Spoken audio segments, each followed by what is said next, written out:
Welcome to this explainer. We're taking a pretty fascinating journey today into the built environment all around us. Have you ever walked into a room and just instantly felt at ease? Or on the flip side, maybe you've stubbed your toe on a weirdly placed door and wondered, who on earth designed this place?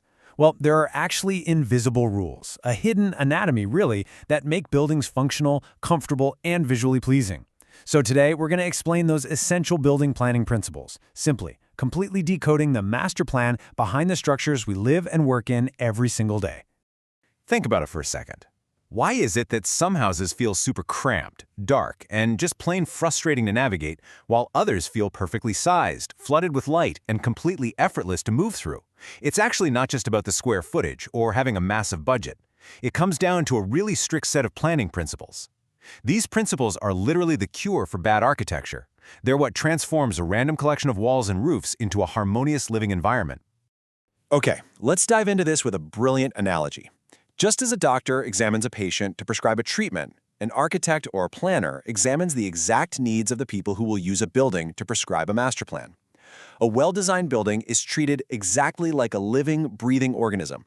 It is entirely shaped by the specific wants, activities, and overall well-being of the client. To truly grasp how this works, here is our blueprint for today.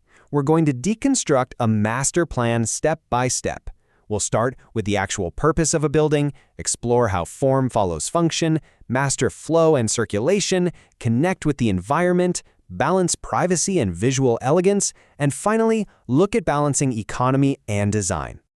All right, starting with part 1, the purpose of a building as an environmental filter. Let's completely shift our perspective here. A building isn't just some static box made of bricks and concrete. According to these planning principles, it's actually a highly engineered container of activities. But more importantly, it acts as an environmental filter. Its main job is to stand between us, delicate human beings, and the harsh forces of nature.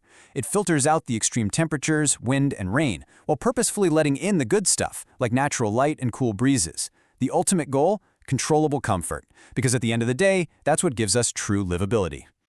Moving on to part 2, form always follows function, meaning our activities dictate the space.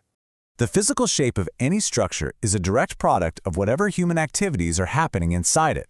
This is managed through a principle called grouping, and it's kind of like a giant puzzle. To make a building operate smoothly, planners group spaces that have similar functions together. You start with the active living areas, like halls and studies. Then, you transition into the sleeping areas, which are tucked away for privacy and quiet. Finally, you have the service core, your kitchens and bathrooms, because they share complex plumbing. By arranging everything in this logical sequence, designers ensure that every single room falls into its proper, functional place.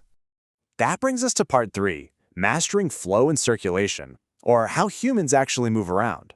Once we have all those grouped spaces, we have to connect them. Circulation is absolutely the lifeblood of a building. It takes up a lot of crucial functional space, and it basically comes in 2 flavors. You've got horizontal circulation, think corridors and lobbies that move you across a single floor, and then you have vertical circulation, stairs, ramps, or elevators moving you between different levels. Really effective circulation means you can move from the living room to your bedroom effortlessly, and most importantly, it guarantees a safe, totally clear exit path if there's ever an emergency. Okay, part 4, connecting with the environment and bringing the outside in. A truly successful planner skillfully leverages the local climate. They don't fight against it. We can look at this as 2 vastly different approaches. First, you have a climate-embracing building. This uses natural forces, like passive solar heating in the winter and natural cross-ventilation for cooling in the summer. On the exact opposite side, you have a climate-rejecting building.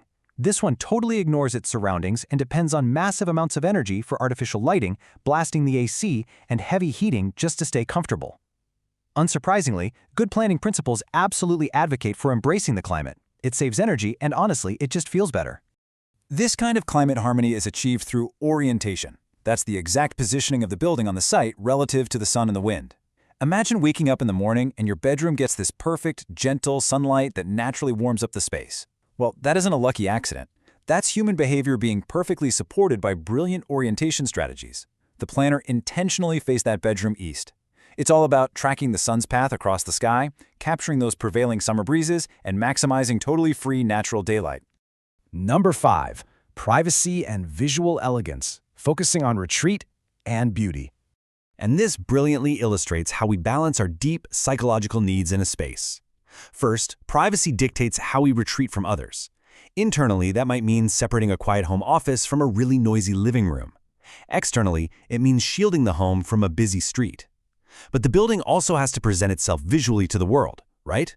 Visual elegance is achieved by mastering proportions. It's the balance of solid wall masses against the voids, the windows and doors.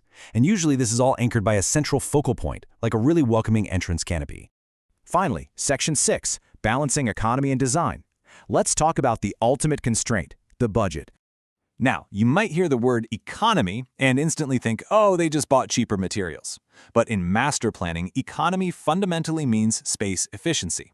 For example, check out these standard circulation area ratios. In a residential building or a hostel, the ratio of circulation space, like your hallways, to usable room area should be about 1:4. But in a commercial office where you have way more people moving around, it's roughly 1:3. Hitting these precise ratios is the absolute hallmark of economic planning. You minimize dead, unusable space without sacrificing that comfortable flow. So the crucial takeaway here is that true economy is all about avoiding the wastage of space, raw materials, and long-term maintenance costs. However, a good master planner never ever falls for false economy.